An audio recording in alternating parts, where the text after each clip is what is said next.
नमस्कार दोस्तों।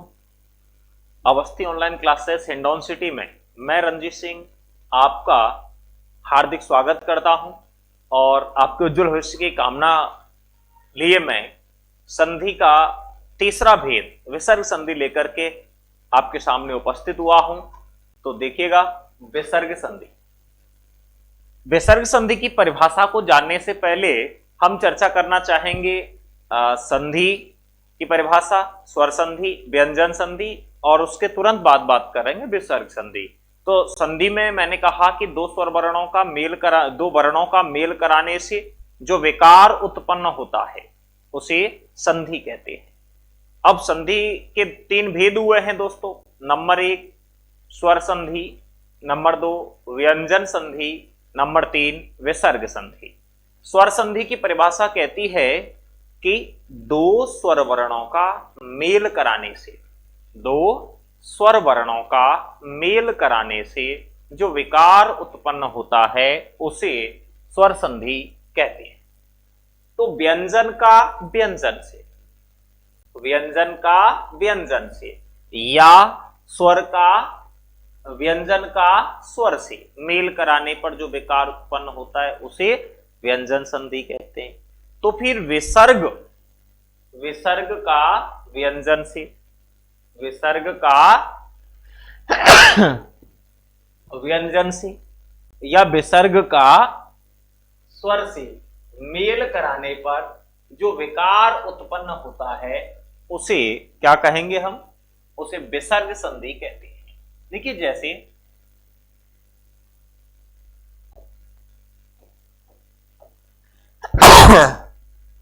मन है प्लस रम, मन है प्लस रम। तो यहां पहला पद तो हो गया मन है और दूसरा हो गया रम। मन है, ना में आ के बाद आ रहा है विसर्ग, तो इस विसर्ग को हम बदल देते हैं ऊ में और उत्तर पद ज्यों के त्यों।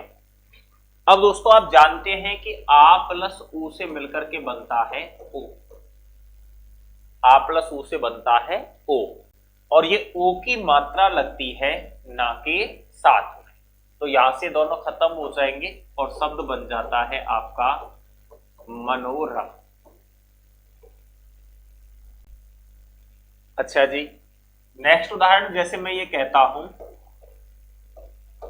कि चतुः प्लस आनंद, तो मेल करने पर विसर्ग बदलता है स्वर रहित तो र में और शब्द बनता है आपका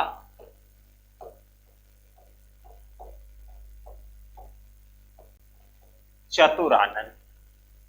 तो जैसा कि हम बात कर रहे थे विसर्ग का व्यंजन से या स्वर से, तो यहां पर मैंने पहले उदाहरण में इसमें विसर्ग का विसर्ग का व्यंजन से मेल कराया है और दूसरे में विसर्ग का स्वर से मेल कराया है। तो दोनों में विकार प्राप्त हुआ हमें। यहां पर विकार आया था र और यहां पर विकार था उ। तो विसर्ग का व्यंजन से या स्वर से मेल कराने पर जो विकार उत्पन्न होता है उसे विसर्ग संधि कहा जाता है। अब बात आती है कि विसर्ग संधि को यदि हम संस्कृत में पढ़ते तो वहां पर इसके हम तीन भेद पढ़ते हैं: उत्व विसर्ग संधि, रुत्व विसर्ग संधि और सत्व विसर्ग संधि। लेकिन दोस्तों हिंदी के अंतर्गत उत्व, रुत्व और सत्व ना पढ़ करके हम इसे नियम बार पढ़ते हैं। तो आइए लेते हैं नियम नंबर 1।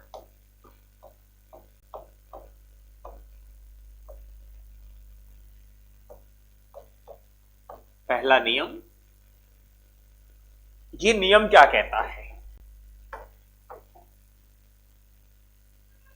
नियम कहता है कि यदि, बहुत ही सरल नियम है, ध्यान से सुनना है, कि यदि पहले पद के अंत में ह्रस्व आ स्वर के बाद, ह्रस्व आ स्वर के बाद विसर्ग हो और विसर्ग के बाद यानी दूसरे पद के आरंभ में ह्रस्व आ स्वर हो। तो पहले पद के अंत में क्या हो? ह्रस्व आ। ह्रस्व आ के बाद क्या हो? ह्रस्व आ के बाद विसर्ग, और विसर्ग के बाद फिर से क्या आए? ह्रस्व आ। तो मेल कराने पर यहां ये जो विसर्ग है, विसर्ग बदल जाता है ऊ में, और ये जो आ है ये आ जुड़ जाता है ऊ के साथ। इन दोनों से बनता है ऊ। गुण संधि का नियम लागू हो जाता है, आ प्लस ऊ बराबर ऊ, तो इनसे गुणादेश ओ लागू हो गया सब यहां। अब देखो ये आ यहां बैठा बैठा देख रहा है कैसे ये आ इसके साथ मिला और ओ बनाया। अब इसके लिए कोई है नहीं, तो बेचारा ये हिमालय पे चला गया। देखो ये गया हिमालय पे, यानी इसका लोप हो गया। ये आपका नियम हुआ। अब बात करते हैं हम उदाहरणों की। नियम दोबारा सुनिए पूरा परिभाषात्मक कि यदि पहले पद के अंत में ह्रस्व आ स्वर हो और ह्रस्व आ के बाद विसर्ग हो और विसर्ग के बाद फिर से ह्रस्व आ आए, तो मेल कराने पर विसर्ग को बदलते हैं हम ऊ में। देखो यहां ऊ में बदला हमने, इस जगह ये विसर्ग को बदलते हैं ऊ में, और आ प्लस ऊ से हो जाता है ओ, तथा दूसरे पद के आरंभ में जो ह्रस्व आ आता है उसका लोप हो जाता है। देखिएगा मैं ये कहता हूं कि मन है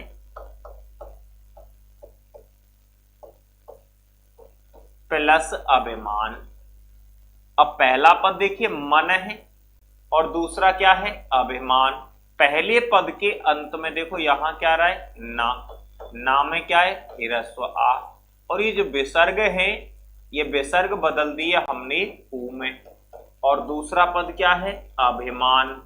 तो अब जैसा कि नियम कहता है, नियम के अकॉर्डिंग हमने विसर्ग को ऊ में बदल दिया, तो इन दोनों के मेल से क्या बन जाएगा? ओ। तो यहां से ये दोनों खत्म हो जाएंगे। इस आ का क्या हो जाएगा? लोप। तो ये भी खत्म हो गया, और ये ओ की मात्रा लगती है ना के साथ। बचा हुआ शब्दांश उसके बाद में शब्द बनता है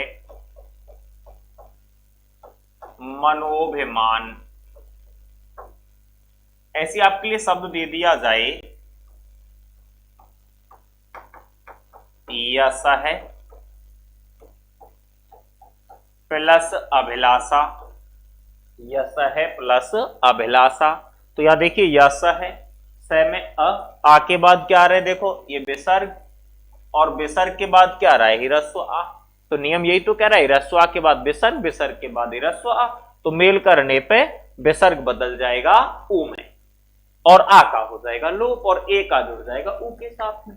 तो यहां आ पृथक करेंगे हम, जैसे हमने ऊपर ना से अलग किया, ऐसे ताला बेसा से आ को पृथक कर लेंगे, और विसर्ग बदल जाएगा दोस्तों ऊ में। फिर आ और ऊ मिलके बनाएंगे ओ, तथा इस आ का क्या हो जाएगा? लोप। तो शब्द क्या बनेगा? यशोभिलाषा।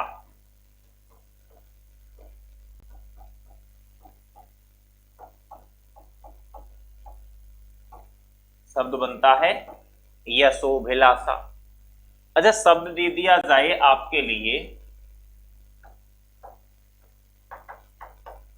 पर है प्लस अक्ष, पर है प्लस अक्ष।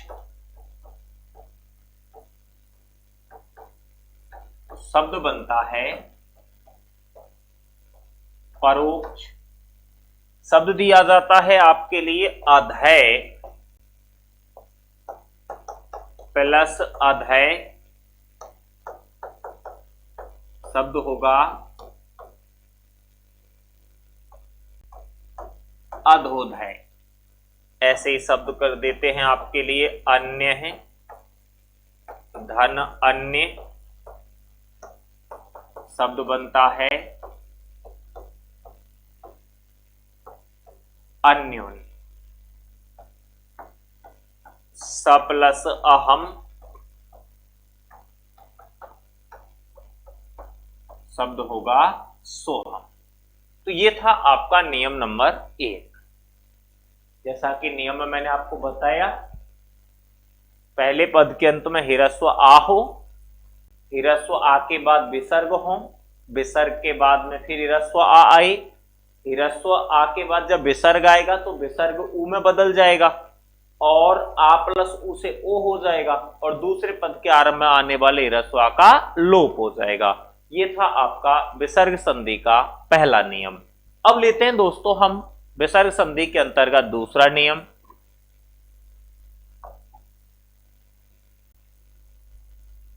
देखिए दूसरा नियम क्या कहता है आपका। नियम नंबर 2,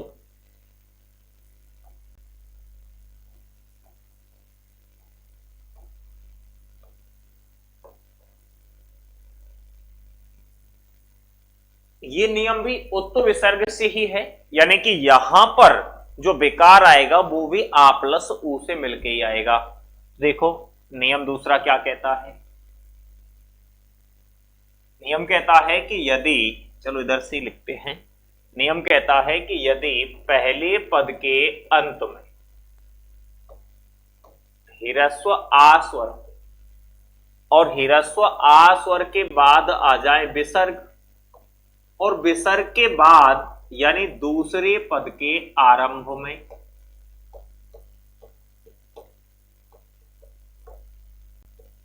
किसी भी वर्ग का, पहले पद के अंत में ह्रस्व आ स्वर हो, ह्रस्व आ स्वर के बाद विसर्ग हो और विसर्ग के बाद यानी दूसरे पद के आरंभ में किसी भी वर्ग का तीसरा, चौथा, पांचवा वर्ण हो। यदि ये ना हो,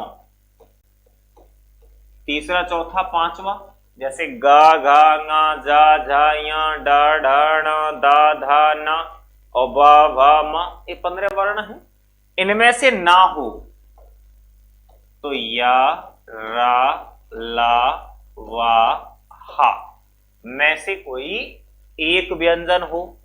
संक्षिप्त में देखो मैंने ऐसे कह सकता हूं, सघोष व्यंजन कहा जा सकता है, ऐसे भी कहा जा सकता है नियम में कि पहले पद के अंत में, पहले पद के अंत में ह्रस्व आ स्वर के बाद विसर्ग हो और दूसरे पद के आरंभ में कोई सघोष व्यंजन आए। तो सघोष व्यंजन का मतलब क्या है, प्रत्येक वर्ग का तीसरा, चौथा, पांचवा वर्ण और या, रा, ला, वा में से कोई एक व्यंजन आता है तो मेल कराने पर विसर्ग बदलता है ऊ में, विसर्ग बदला ऊ में और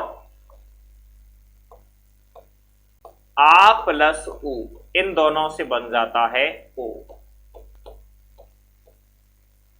देखिएगा अभी जैसे आपके लिए शब्द दे दिया जाए अंततः, अंततः, तो पहला पद हो गया अंततः और अंततः में का में क्या है, ह्रस्व आ, उसके बाद आ रहे हैं विसर्ग, तो अंततः आगे जोड़ते हैं साहब गत्वा। अब देखो यहां पर ग कवर का तीसरा वर्ण आ गया, नियम भी कह रहा है तीसरा, चौथा, पांचवा, तो नियम तीसरा आ गया। इधर देखो क्या आ रहा है, विसर्ग, विसर्ग किसके बाद आ रहा है, ह्रस्व आ के। नियम क्या कह रहा था, ह्रस्व आ के बाद विसर्ग, अंततः में ता में क्या है, ह्रस्व आ है, उसके बाद विसर्ग आ रहा है। दूसरे पद के आरंभ में तीसरा, चौथा, पांचवा वर्ण, तो तीसरा वर्ण आ रहा है। तो मेल कराने पर अब यहां से मैंने आ को पृथक किया और विसर्ग बदल गया ऊ में, ये दोनों मिले, इनसे बन गया ऊ और उत्तर पद ज्यों के त्यों रहा। तो शब्द क्या बना, अंततो गत्वा। अंततो गत्वा, ये आपका शब्द बनता है। अभी आपके लिए जो शब्द दे दिया जाए,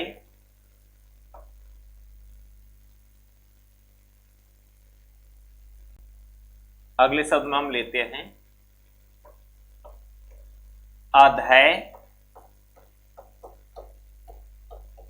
धन हस्ताक्षर। अधय धन हस्ताक्षर शब्द होगा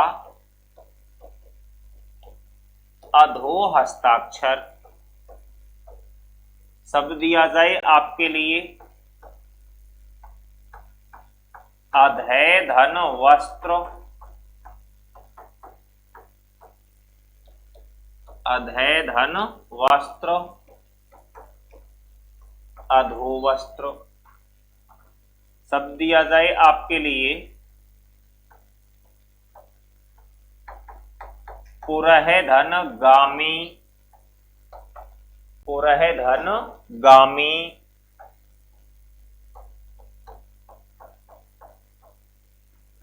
पुरोगामी।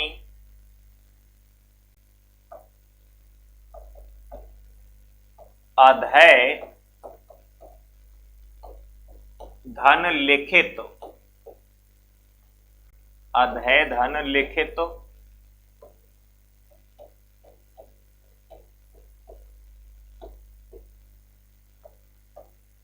अधोलिखित।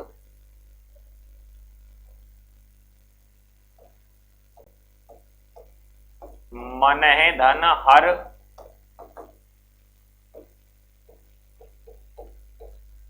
मनोहर।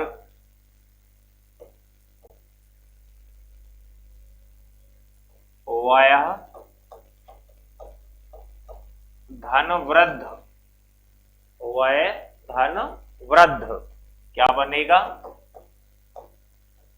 वयो वृद्ध। आपके लिए शब्द दे दिया जाए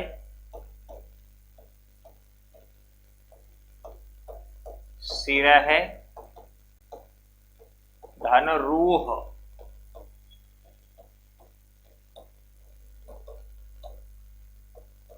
सिरोरूह।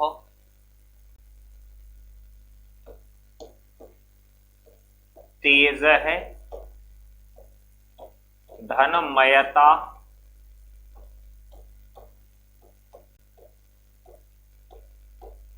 तेजोमयता। शब्द दिया जाए आपके लिए तप है धन भूमि।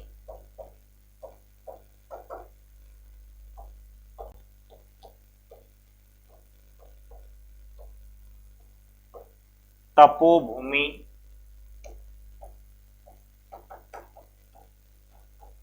तप है धन बल।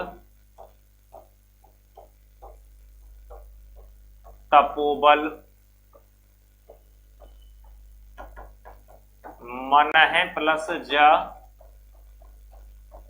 मनोज।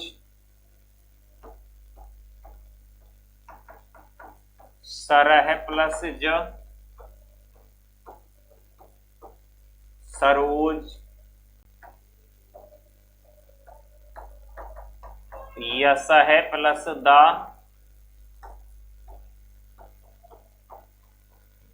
यशोधा। पुरह प्लस धा पुरोधा। तो ये था आपका दूसरा नियम, विसर्ग संधि का दूसरा नियम। और दूसरे नियम में मैंने आपको बताया कि पहले पद के अंत में ह्रस्व आ स्वर के बाद विसर्ग हो। उदाहरणों में आप देख रहे होंगे, प्रत्येक उदाहरण में मैंने केवल उस शब्द को लिखा है पहले पद के अंत में जहां ह्रस्व आ पे वो शब्द समाप्त हो रहा हो। यह देखो, अंततः, अधय, अधय, पुरय, अधय, मनः या वय, सिर, तेज, सब में ह्रस्व आ है, उसके बाद विसर्ग आया है।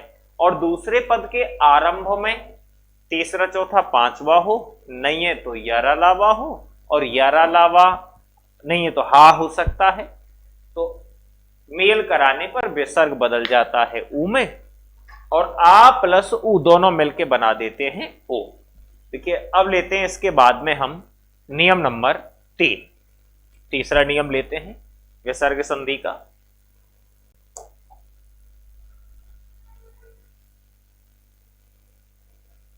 बहुत ही सरल सा नियम मैं आपके लिए ले रहा हूं, नियम नंबर 3।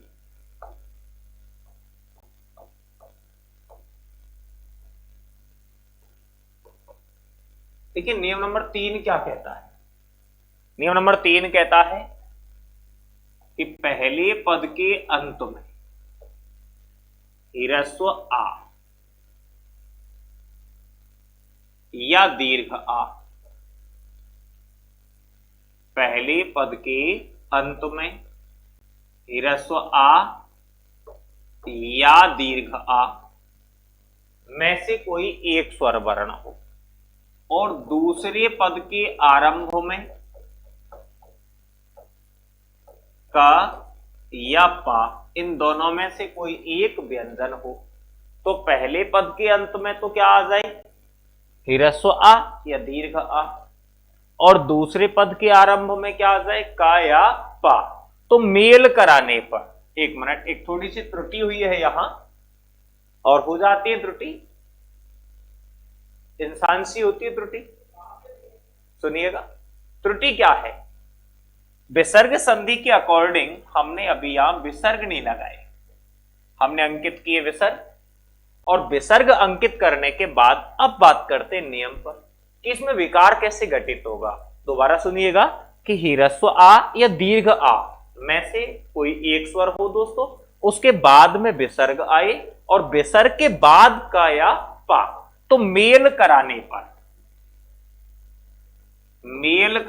पर विसर्ग के स्थान पर स्वर रहित दंत्य सा हो जाता है। मेल कराने पर स्वर रहित दंत्य सा हुआ कैसे, अब देखिए इसे शब्द लेते हैं हम। मैं ये कहता हूं पुरः पुरस्कार, पुरस्कार शब्द दिया जाए आपके लिए, तिरह पुरस्कार, तिरस्कार, नमः पुरस्कार, नमस्कार, भा पुलस्कर, भास्कर, परह धन पर, परह धन पर, परस्पर, वाच है, वाच है, प्लसपति,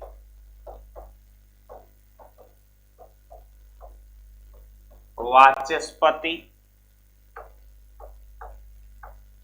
रह धनपति,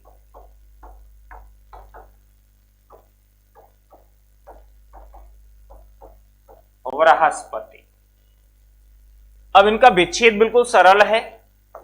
विच्छेद कैसे करें, का या पा से पहले आपको दंत्य सा दिखाई दे रहा हो, वो भी आधा, और उससे पहले ह्रस्व या दीर्घ दिख रहा हो, तो आप केवल दंत्य सा को हटा दो और उसके स्थान पर विसर्ग लगा दो, आपका विच्छेद हो जाएगा पूर्ण। तो ये आपका तीसरा नियम पूरा होता है।